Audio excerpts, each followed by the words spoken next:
Satisfação é ter a Cristo, não há melhor. Prazer já visto, sou de Jesus. E agora eu sinto satisfação sem fim. Satisfação é nova vida, eu com Jesus. Em alegria, sempre cantando a melodia. Satisfação sem fim. Sem paz real, sem gozo na aflição. Achei o segredo, é Cristo no coração.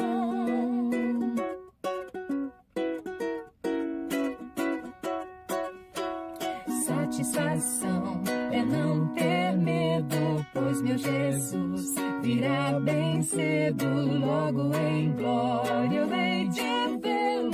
Satisfação sem fim, sem paz real, sem gozo na aflição. Achei o segredo, é Cristo no coração. Satisfação é não ter medo, pois meu Jesus virá bem cedo, logo em glória eu hei de vê-lo. Satisfação sem fim, satisfação sem fim. Olá, queridos, boa noite. Boa noite para você que se sente aí plenamente satisfeito com Jesus. Você que encontrou a verdadeira vida, a verdadeira paz em Jesus. Para você, boa noite. Para você que está em busca dessa verdadeira paz, dessa verdadeira satisfação em Jesus, boa noite também, que Deus te abençoe. Ou boa tarde, bom dia, não sei que horas você vai encontrar esse vídeo, chegar até ele, mas que Deus te abençoe. Que você se sinta em Jesus plenamente satisfeito. Eu espero que você encontre aqui um pouquinho da palavra de Deus para que em Jesus você cresça, você se desenvolva e encontre essa satisfação verdadeira em Jesus, ok? Então, desde já que Deus te abençoe e que Ele direcione o teu caminho. Eu quero também aqui agradecer aos irmãos da nossa igreja que têm orado por mim, pela minha família, né? Acabei de sair do Covid agora, sintomas leves, graças a Deus, tudo tranquilo, né? Incomodativo, né? Mas graças a Deus tranquilo, né? Então eu agradeço a Deus porque foram só sintomas leves, fiquei isolado em casa para prevenir que outras pessoas contraíssem, né? Mas nós sabemos como é que outras pessoas reagem. Para mim foi leve, para outra pessoa poderia ser mais sério. Então, cumprindo aí os protocolos e recomendações médicas, fiquei isolado em casa por um período recomendado, né, pelos médicos, e então já voltei à rotina normal, já graças a Deus, com a saúde em dia, ainda como se estivesse saindo de uma gripe. Essa é a sensação que eu tenho hoje, mas muito obrigado a você que orou por mim, orou pela minha família, né, estamos todos bem, graças a Deus, e retomando as atividades normais aí. E esse encontro aqui de quinta-feira é o encontro da gente pensar sobre desenvolvimento espiritual, é o tempo da gente pensar sobre a nossa vida com Deus, sobre o nosso relacionamento, sobre o nosso crescer em Deus. Nós aqui da Igreja Batista de Rio Grande estamos nesse período agora, nesse tempo de olhar para nós. Falamos durante um período, durante 8 semanas, falamos sobre os nossos relacionamentos com as outras pessoas, né? Tivemos um tempo aqui de relacionamentos discipuladores. Pensamos a respeito disso, vimos a importância de nos conectarmos com pessoas e de maneira intencional vivemos um relacionamento saudável com essas pessoas, onde Cristo apareça, onde nós possamos ser bênção na vida de pessoas, onde Cristo aparece na minha vida e eu, me relacionando com essa pessoa, cumpro o meu chamado diante de Deus, o chamado que é para todos os discípulos, que é fazer discípulos. Então vimos sobre isso, mas agora estamos olhando aqui sobre o nosso relacionamento com Deus. Estamos lançando luz sobre isso, estamos buscando isso, queremos entender isso, queremos crescer nisso, né? É importante que a gente não fique sempre no mesmo lugar, que a gente não fique sempre do mesmo tamanho, por assim dizer, falando em questões espirituais. Então estamos buscando crescer em Deus. E hoje é o nosso terceiro encontro para falar sobre isso. Na quinta-feira passada a gente falhou, porque eu estava doente, não consegui fazer o vídeo daquela semana. Mas hoje, então, é o terceiro vídeo onde a gente vai falar sobre isso. Vamos falar sobre o nosso desenvolvimento espiritual, sobre o nosso crescimento. Então, eu vou trocar a tela aqui para você poder acompanhar algumas anotações que eu tenho aqui para a gente poder pensar sobre esse tema, ok? Desenvolvimento espiritual. O que nós vimos, queridos, algumas semanas atrás, né? Nós partimos de uma pergunta, né? Se você pudesse dar uma nota de 0 a 10 para a sua vida com Deus, qual seria? Né? Então, se você por acaso não, não viu aquele estudo, né? Você pode procurar aqui no YouTube, no nosso canal, e aí você vai ver, se eu não me engano, do dia 2 de junho, quinta-feira, você vai ver lá então esse estudo, né? Onde nós batemos um papo, conversamos sobre isso, sobre o nosso desenvolvimento espiritual e começamos com essa pergunta, né? Se você pudesse dar uma nota de 0 a 10 a tua vida com Deus, que nota seria? Depois nós vimos o seguinte, qual seria a nota que Deus daria? Se Deus estivesse olhando para você agora, avaliando a tua vida, que nota Ele daria para a tua vida com Deus, para o teu relacionamento com Ele, né? Nós vimos isso dia 2. Depois, né, naquele dia ainda, nós usamos ali o texto de João, né? Foi um dos textos que nós usamos para falar sobre essa escada, né? João ali, ele vai, 1 João, né? Não o Evangelho, mas a primeira carta de João, ela vai falar sobre esse processo de desenvolvimento espiritual, onde primeiro nós somos filhinhos. Estamos ali iniciando, né? Começando a fé com Deus. Já temos consciência de sermos perdoados. Depois, jovens, quando nós estamos mais maduros do que os filhinhos. E nós, então, já estamos numa etapa de vencer o inimigo. Vencer as provações, as tentações, as armadilhas de Satanás, né? E paz é o tempo onde nós conhecemos profundamente a Deus. E lembrando que vimos aquele dia, pais são aqueles que geram filhos. E esse é o chamado para todos os filhos de Deus, para todos os discípulos de Jesus. Gerar filhos, fazer outros discípulos. Então nós vimos isso naquele encontro, né? Estamos vendo aqui, estamos sob essa perspectiva, sob essa ótica de desenvolvimento espiritual. Depois nós vimos, né, a segunda pergunta, nós tentamos responder o que mais atrapalha o meu relacionamento com Deus. A pergunta que você fez para você mesmo, né? O que mais atrapalha o meu relacionamento com Deus? E nós vimos algumas coisas, né? Conversamos rapidamente, vimos algumas coisas. Esse estudo foi do dia 9, uma semana depois, então. E aí vimos que o pecado é uma coisa que atrapalha, sim, o nosso relacionamento com Deus, né? O pecado, ele está aqui como uma maneira de afetar o nosso relacionamento com Deus, de tirar nossa comunhão plena com o Senhor, né? Sabemos que só estaremos livres do pecado na eternidade. Foi isso que nós entendemos, é isso que nós entendemos, é isso que a Bíblia nos mostra, que nós só vamos vencer o pecado plenamente na eternidade. Porém, né, aqui a gente tem que continuar lutando, como se fosse possível vencer aqui. E aí nós vimos algumas coisas interessantes sobre o pecado, né? Vimos alguns pecados, eu vou colocar todos na tela já aqui, né, para você poder já acompanhar comigo aqui, né? Eu citei alguns pecados que não são aqueles pecados, vamos dizer assim, tradicionais, né? Que nós pensamos assim como roubar, matar, né? Adulterar, essas coisas que nós temos como mais pesadas. Porque a gente pensa assim, bom, se pecado é isso, então, pô, eu tô bem com Deus.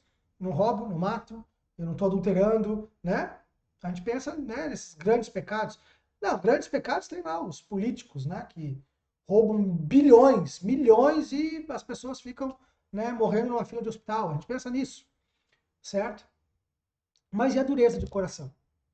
Né? Um dos pecados dessa lista aqui. E a inveja? E o orgulho, né? E a preguiça? A cobiça? A desobediência? Coisas que estão no nosso dia a dia, né? Então, nós falamos um pouquinho sobre cada um desses pecados, como eles se expressam no nosso dia a dia. Você pode acompanhar no vídeo do dia 9 de junho, ok? Dá uma olhadinha lá então depois. Outra coisa que atrapalha o nosso relacionamento com Deus, a má gestão do tempo. Em geral, a gente pensa assim, mas minha vida, minha agenda é tão cheia, tão lotada, tenho tanta coisa para fazer, não consigo me dedicar ali 1 hora para Deus, né? Para um estudo da palavra, para um tempo de oração, porque afinal de contas a minha agenda é tão cheia, eu estou tão sempre na correria, sempre tão cansado. E aí às vezes a gente vê que não é que a agenda está cheia, é que a pessoa gerencia mal o seu tempo. Não está dedicando o tempo adequado realmente para aquilo que importa. Então falamos sobre isso, você pode voltar lá e ver um pouquinho mais, né? Vimos aquele dia que tempo é uma questão de prioridade. E aí, inclusive, se você voltar ao vídeo lá do dia 9, você vai ver que uma coisa que foi dita ali, nós fizemos, é que nós temos que eleger uma lista de prioridades.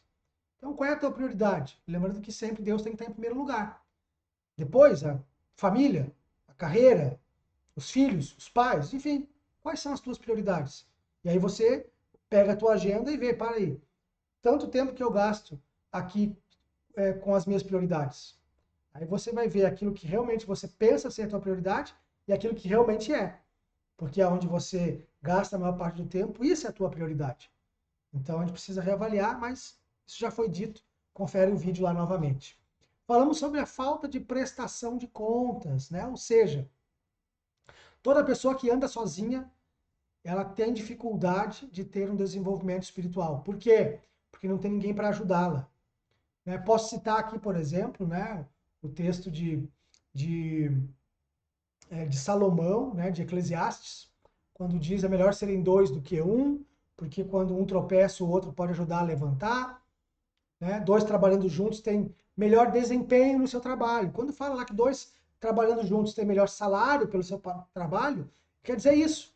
Então, se você e mais uma pessoa trabalharem juntas pela vida espiritual, pelo relacionamento com Deus, vão ter um melhor desempenho no relacionamento com Deus. E aí eu citei naquele dia, né, o texto de Tiago, quando diz que nós, se confessarmos os nossos pecados uns aos outros, seremos curados. Então a prestação de contas serve para isso. Para você ter alguém para caminhar junto com você, alguém para você dizer assim, olha, poxa, eu não consegui vencer aquele problema, aquele pecado, aquela tentação que eu compartilhei com você. Você tem que estar compartilhando tua vida com alguém. Senão, você vai patinar, como a gente diz, né? Não vai sair do lugar, ok? Imagina lá aqueles jipes de competição, né? No barro, né? Entrou no barro ali, fica patinando, a roda não sai do lugar. É isso que acontece com a gente. A gente não desenvolve. Então falamos sobre isso. Falamos sobre falta de sinceridade na oração. Aliás, oração é o tema da semana que vem, ok? Hoje nós vamos falar sobre aquilo que facilita o meu relacionamento com Deus, né? Hoje a gente vai falar sobre isso e hoje vamos falar um pouquinho sobre por que ler a Bíblia. Vamos falar sobre isso hoje, de maneira simples, mas que se a gente aplicar isso, vai fazer uma grande diferença na nossa vida. E semana que vem, oração. Mas aqui veja que a falta de sinceridade na oração atrapalha o meu relacionamento com Deus. O que é falta de sinceridade na oração? É a gente chegar diante de Deus com cerimônia, né? Assim, com muito, como a gente diz, pisando em ovos, disfarçando quem realmente nós somos. A gente veste uma máscara, uma coisa, né, de uma piedade profunda que nós nem temos. E aí nós vimos a palavra de Deus, né, como Deus se desagrada disso. Jesus contando, né, uma parábola sobre dois homens que se aproximam de Deus, né, vão lá ao templo fazer suas orações. E aí um se orgulha, né, fica em pé na frente de todos e ora, Deus, obrigado porque eu não sou como esse pecador aqui, né? Eu dou meu dízimo de tudo, eu faço isso, eu cumpro a lei.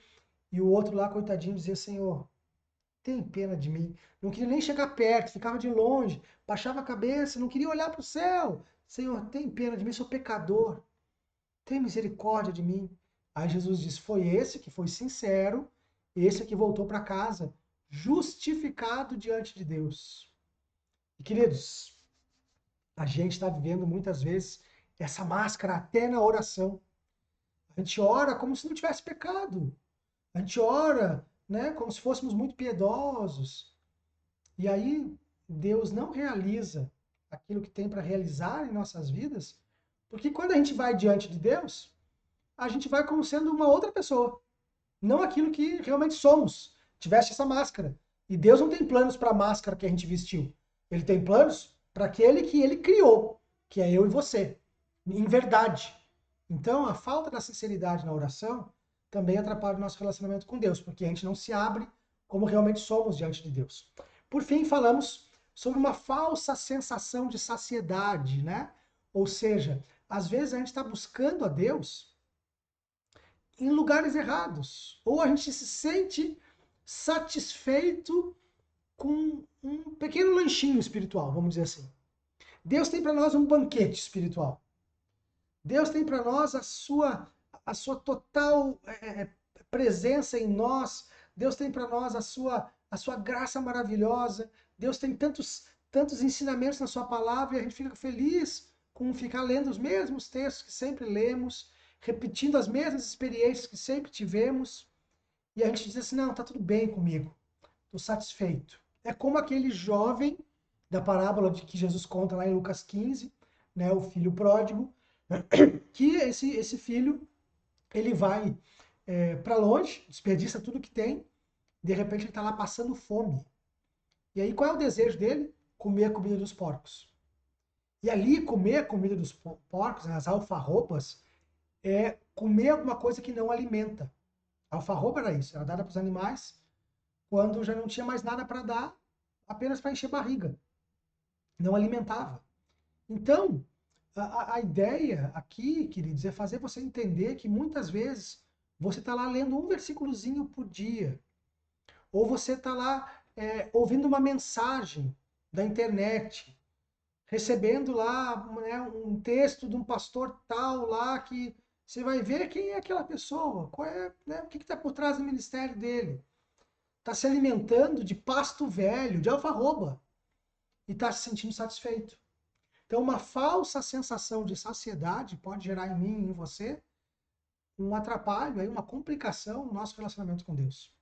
A gente acha que está bem. Não, me alimentei hoje. Tem gente, queridos, que estão buscando a Deus com toda a sua vontade, com toda a sede, mas no lugar errado. O ser humano está assim. Aliás, essa é a vida do ser humano. É querer correr atrás de Deus, né? Querer reencontrar Deus. O ser humano busca de diversas maneiras. Alguns em diversas religiões que não apontam para Jesus, são alfarrobas. Alguns buscando no sexo, nas drogas, né? Nos vícios, no prazer próprio, né? No hedonismo, né? Que é a busca pelo próprio prazer. Então, queridos, alguns estão se satisfazendo com essas alfarrobas aí, né? Vai lá e tem sexo com um monte de gente e aí se acha feliz. Daqui a pouquinho tá passando necessidade de novo, tá com fome de novo. Ou nas drogas, no álcool, aonde for. E aí daqui a pouco tá se sentindo novamente com fome, porque não foi alimentado. É só alfarroba. Uma falsa sensação de saciedade atrapalha o nosso relacionamento com Deus, ok? Isso tudo aqui, né, esses 15 minutos aqui, foi uma recapitulação de tudo que nós vimos até aqui nessas 2 semanas. Então hoje a gente vai falar sobre o nosso desenvolvimento espiritual. Nós vamos partir de uma outra pergunta. O que é que pode facilitar o meu relacionamento com Deus? O que é que facilita o teu relacionamento com Deus? É isso que a gente precisa pensar hoje. E aí, como eu já dei um spoiler para você antes, né? Eu já falei do que a gente iria ver, né? Eu quero falar aqui sobre o estudo da palavra de Deus. Por que eu não coloquei leitura bíblica? Né? Muito embora, é exatamente sobre isso que eu estou falando. Mas estudo gera profundidade. Faltou uma letra ali, né? Eu estou engolindo letras ultimamente, estou vendo só agora. Deixa eu corrigir isso aqui para não ficar tão feio assim, né? Vamos lá. Aliás, faltaram duas, né? Palavra. Deixa eu botar maiúsculo aqui. Palavra de Deus. Vai ficar assim agora. Vamos ver se corrigiu já para você aqui na sua tela. Ok, palavra de Deus. O estudo da palavra de Deus, né? É mais do que ler. Ler pode ser uma alfarroba. Você lê e pensa assim: li um versículo bíblico hoje, li um capítulo da Bíblia. Estou bem com Deus, estou alimentado. Não. Você leu, mas não compreendeu. Você leu e não tirou nenhuma lição para a sua vida. Você leu e não está dizendo assim: ah, mas eu preciso mudar nisso. Eu preciso corrigir a minha vida. E aí? Se não está corrigindo, o que está acontecendo? É só uma alfarroba, não está se alimentando de verdade. Então, nós estamos falando sobre o estudo da palavra de Deus. E aí a gente vai pensar um pouquinho sobre isso, queridos, ok?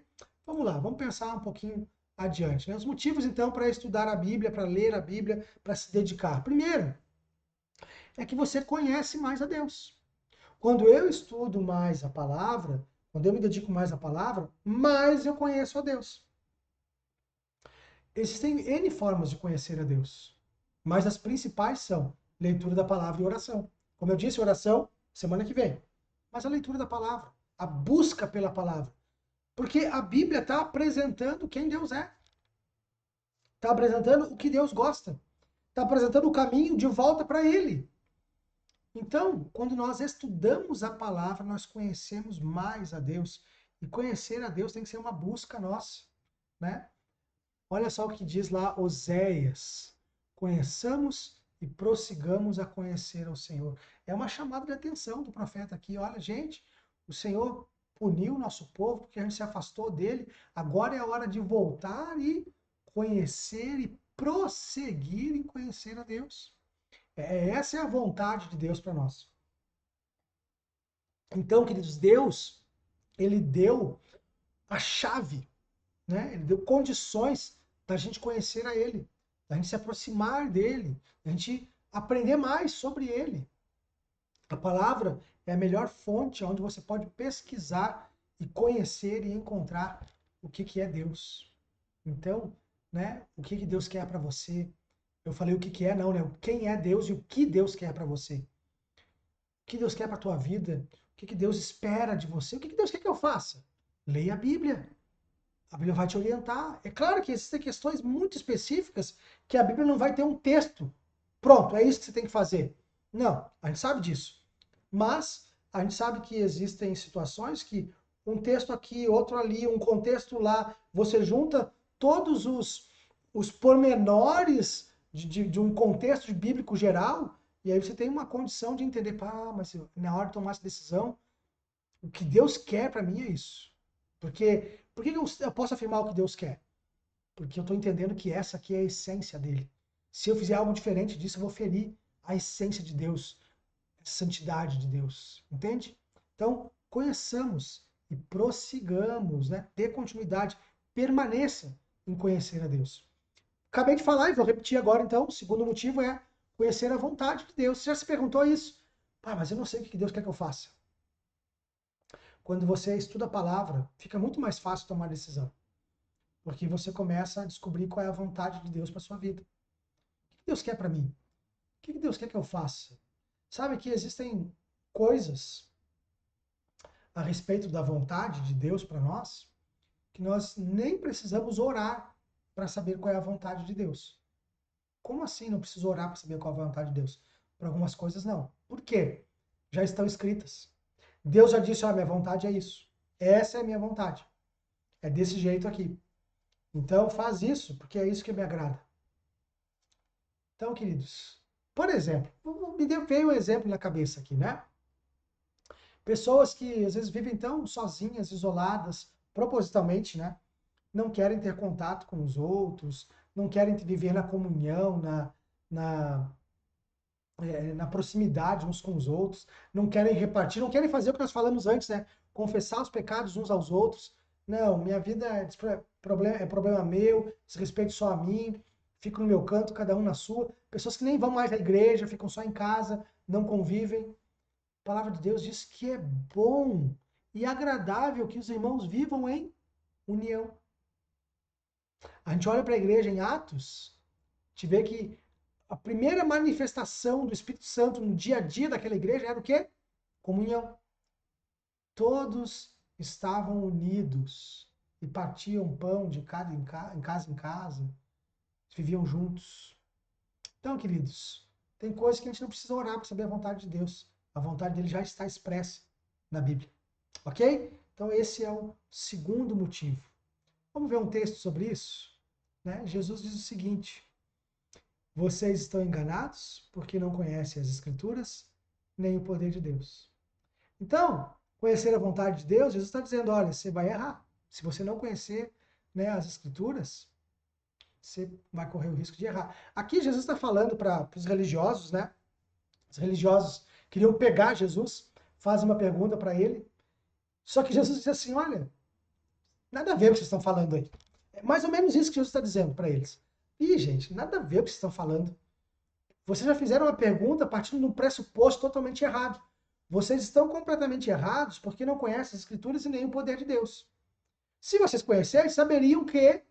E aí ele vai explicar lá sobre casamento, que é o assunto aqui da pegadinha que tentaram fazer com Jesus. Só que Jesus está dizendo isso, e gente, vocês estão errados aí porque vocês não conhecem as Escrituras, nem o poder de Deus. Então, gente, né, quer acertar mais na hora de tomar decisões? Conheça a palavra. Conheça a palavra de Deus. Busque intensamente a palavra. Estude a palavra. É uma das maneiras de você poder, um dos benefícios é esse. Você conhecer mais sobre a vontade de Deus. Você conhece a Deus, mas conhece também a vontade de Deus para a tua vida, ok? Vamos lá.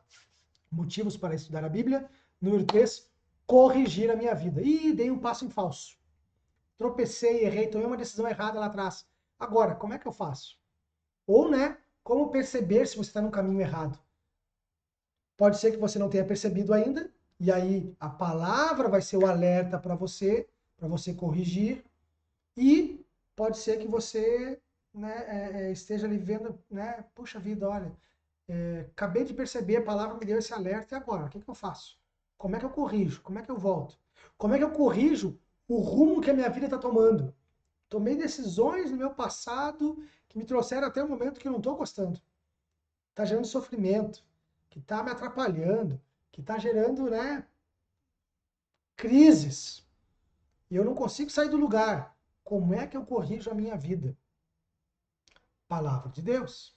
Olha só o que a gente tem aqui, uma pérola da palavra de Deus para a gente, né? 2 Timóteo 3, verso 16.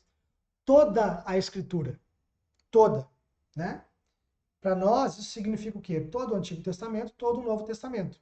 Que a Bíblia, ela é a palavra de Deus, de ponta a ponta. Então, queridos, toda a Escritura, ela é inspirada por Deus e é útil para o ensino, para nos ensinar. A Escritura é útil para ensinar, para repreensão, né? Para nos repreender, para dizer, ó, para, o caminho está errado, volta para o caminho certo. Essa escolha aí, ó, não é assim, não. Então, a palavra ela é para isso. Ou até assim aí, ó, você já pisou na bola. Agora vamos voltar. Repreensão. Também para correção. Fez errado? Vamos corrigir agora. Não é assim, não dá para ficar desse jeito. Sabe que tem uma coisa que eu experimento na minha vida, no meu dia a dia, que é assim, eu não consigo ver uma coisa errada e deixar ela errada, entende? Eu preciso corrigir quando eu vejo uma coisa errada. Agora, se nós seres humanos temos essa tendência, né, de ver coisas erradas e queremos corrigir, imagina Deus olhando para a nossa vida. Por isso ele deixou a palavra como manual para nos dar a instrução. E quando a gente peca, quando a gente erra, quando a gente escolhe mal, o Espírito está ali e a palavra é todo o subsídio que nós precisamos para poder reconhecer a vontade de Deus e corrigir nossas vidas. E mais, diz que é também para instrução, né, para nos instruir na justiça. Justiça, vamos lembrar aqui o que é justiça, nós estudamos muito sobre isso quando falamos sobre o tema Reino de Deus. Falamos sobre isso, se eu não me engano, foi em janeiro, fevereiro, nós falamos sobre o Reino de Deus. E dá uma olhadinha no YouTube, procura aí, né? Tem também uma playlist lá de Reino de Deus. E nós falamos que justiça é o quê? Não é o nosso senso de justiça, né? De duas pessoas estarem brigando e uma é injusta com a outra e eu tenho que ir lá e corrigir. Não. Isso, né, é o nosso conceito de justiça, ok? Não está errado. Porém, quando a gente olha para a Bíblia, em muitas coisas, justiça significa Deus colocando em ordem todo o caos que a humanidade causou. Então, justiça é Deus voltar para o centro, é Deus voltar a governar, Deus governar em nossos corações, Deus colocar em ordem a bagunça que nós estamos fazendo. A palavra de Deus é útil para isso. A palavra de Deus, a Bíblia, que nós devemos estudar, vai gerar em nós esse senso de justiça de Deus, de fazer Ele governar, Ele reinar e colocar em ordem o caos dessa humanidade. Deus reina em justiça, ok? Motivo quarto para ler a Bíblia, crescer espiritualmente. E aí, nós vamos avançar um versículo só. Nós estávamos no versículo 16 de 2 Timóteo 3, agora vamos para o 17. Tudo aquilo que a palavra é útil, é inspirada e útil para fazer, tem um objetivo: para que o homem de Deus seja apto, plenamente preparado para toda boa obra. O que é ser apto e preparado para toda boa obra? É ser maduro. É ser maduro espiritualmente. Então, o crescimento, o desenvolvimento espiritual, que é o nosso tema, ele passa por isso.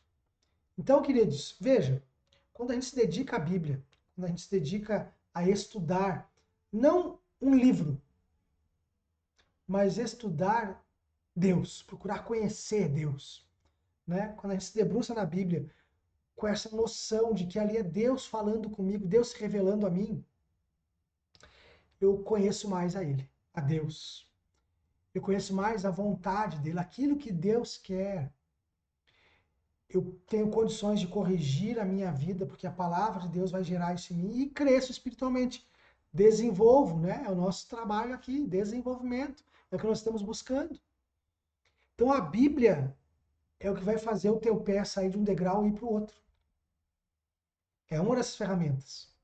O teu pé vai sair de um degrau e vai para o outro, e para o outro, e para o outro, e para o outro. Porque você vai conhecendo cada vez mais a Deus, sabendo mais sobre Ele. Agora, óbvio que estudar e conhecer, qualquer pessoa no mundo pode. A Bíblia pode fazer isso. Estudar e conhecer a Bíblia. Qualquer pessoa no mundo pode. Agora, desenvolver-se espiritualmente é para aqueles que leem, estudam, conhecem a Bíblia, entendendo que ela é o poder de Deus para transformar as nossas vidas. Quando a gente entende isso, quando a gente se depara com as verdades bíblicas, o que a gente faz? A gente põe em prática. Tiago vai dizer que, perdão, Tiago vai dizer que a gente, quando só lê a palavra, né? Lá Tiago vai falar, dizer assim, aquele que é só ouvinte da palavra. Por quê? Porque nos tempos bíblicos, né? As pessoas não tinham Bíblia para todo mundo, né? Não era acessível. Então tinha alguém que abria os rolos, né? Do Antigo Testamento, né? As leis, os profetas, né? Os livros históricos, abria aquilo ali e lia para que pessoas ouvissem, porque isso não era acessível a todos, né? Estamos falando aí de uma época pré-imprensa. As cópias eram manuais, né? Então, por isso que Tiago diz, aquele que ouve e não pratica está enganando a si mesmo. Então, nós podemos parafrasear isso, aplicando a nossa realidade, aquele que lê ou estuda, mas não pratica, ele está enganando a ele mesmo. A religião dele não vale nada. Porque é preciso ler, estudar, compreender. Veja, não é só ler, mas é ler com o intuito de estudar para conhecer e compreender, para então colocar em prática. Esse que coloca em prática, ele se desenvolve. Ele cresce. O pezinho vai trocando de degrau aí. O pezinho vai subindo. E ele vai amadurecendo. Vai crescendo espiritualmente. É isso que a gente tem que buscar. Então, se você está pensando assim, poxa vida, meu relacionamento com Deus está meio atrapalhado. Eu preciso mudar a minha vida, eu preciso crescer, eu preciso, né, me aproximar mais de Deus. Faz tempo que eu não tenho experiência com Deus, faz tempo que eu não estou sentindo nada. Já passou por momentos assim? Eu já ouvi essa frase muitas vezes e já senti assim.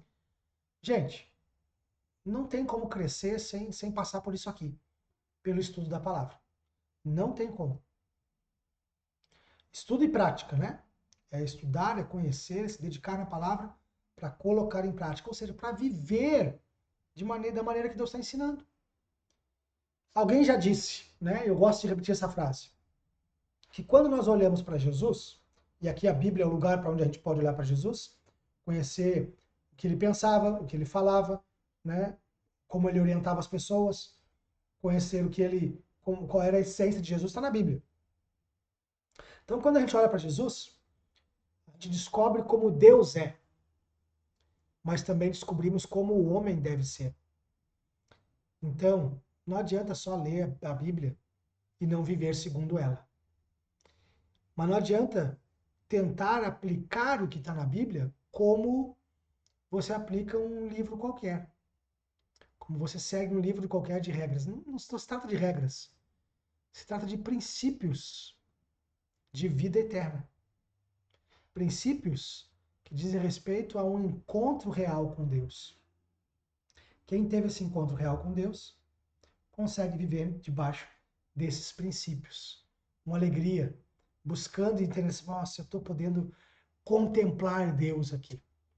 Então, tem que ser essa a nossa busca. Tem que ser esse o nosso caminhar. Eu espero que essa palavra tenha te ajudado, tenha te dado ânimo, força para você crescer e mudar. Muda aí os teus hábitos de leitura da palavra. Se dedica mais a isso, para estudar, conhecer. Pratica mais isso. E aqui vai ficar uma dica, um conselho. Falamos na semana passada sobre a prestação de contas. Quem sabe você não faz aí uma parceria com alguém para dizer o seguinte, isso eu faço, tá? Estou aconselhando para você algo que eu faço. Eu tenho um grupo no WhatsApp, né, com 3 pessoas, eu e mais 2 pastores, com os quais a gente tem a obrigação de compartilhar ali aquilo que a gente está lendo, né, para a gente continuar se dedicando à palavra diariamente. Pô, mas você é pastor, precisa fazer isso? Sim, sim. Porque sabe qual é a tentação do pastor? É ler tecnicamente a Bíblia. É ler a Bíblia só para preparar estudo. Essa é a tentação do pastor. Essa é a minha tentação. Ler a Bíblia apenas para preparar um sermão. Mas de me debruçar na Bíblia para eu crescer primeiro, me deleitar em Deus, me deliciar com os ensinamentos dele, me admirar com aquilo que Deus está falando, para depois transmitir isso para vocês. Esse é o caminho correto. E é uma tentação para mim não passar por isso. É uma tentação para mim pegar a Bíblia e lê-la tecnicamente, porque no seminário a gente aprende isso, e aí ensinar a Bíblia. Ok, dá para ensinar, mas e viver? Então, é hora da gente tratar a Bíblia como essa fonte de vida, onde a gente pode se conectar mais ainda com Jesus. Então, se você tem essa dificuldade, manda mensagem para um amigo, para uma amiga, assim, olha, vamos ler a Bíblia junto. Vamos compartilhar aqui uma com a outra, um com o outro, para que a gente possa crescer juntos. Porque aí você vai ter alguém para prestar contas. E aí, leu a Bíblia hoje? Ih, não li. Então vai lá, leia, busca. Não vamos ser legalistas, tá? A ideia não é criar um sistema de regra. Tem que ler todo dia. Não é um sistema de regra. Mas é um apoio um no outro para poder crescer. Então, o que facilita o meu relacionamento com Deus? Uma leitura, um estudo correto da sua palavra, aonde eu conheço quem Deus é e descubro como eu devo ser. Ok? Então, que Deus te abençoe, que a graça de Deus te acompanhe e que você possa crescer no Senhor, crescer com Ele e para Ele. Amém? Que Deus te abençoe, que a graça do Senhor te acompanhe a cada dia, que você possa abrir o teu coração para Deus falar. Eu quero encerrar aqui orando, agradecendo a Deus por esse tempo, pedindo que essa palavra inunde o teu coração, gere em você transformação de vida, ok? Se você puder, aonde estiver, feche os teus olhos e a gente vai orar. Senhor Jesus, ler a Bíblia por ler não gera vida, mas quando a gente entende que estamos conversando, conhecendo e ouvindo o próprio Deus a partir da palavra, isso faz a nossa perspectiva mudar, faz o nosso coração mudar, faz a nossa vida mudar. Então, Jesus, nos acompanha nessa jornada por conhecer a Bíblia. Que o Teu Espírito Santo nos oriente, nos guie nesse caminhar de compreensão da palavra de Deus. Nós possamos crescer em Ti, nós possamos caminhar contigo, nós possamos buscar mais e mais a Tua palavra para poder ser orientados pelo Teu Espírito Santo naquilo que é a Tua vontade, para compreender e viver, colocar em prática. Ajuda-nos, Pai, a mim, a quem está me ouvindo agora, seja quando for, que todos nós possamos estar ligados na Tua palavra. Assim oramos, no nome de Jesus. Amém. Que Deus abençoe você, que você fique cheio da graça do Senhor e que Ele te acompanhe aonde você estiver, sempre ligado naquilo que Deus tem para você. A Bíblia é o caminho mais fácil para você conhecer o que Deus tem para você. Ok? Deus te abençoe. Uma ótima semana. E você que é nosso membro aqui da Igreja de Rio Grande, domingo a gente tem assembleia. Espero você de manhã às 10 horas o nosso culto e logo em seguida a Assembleia. Fica na paz de Jesus.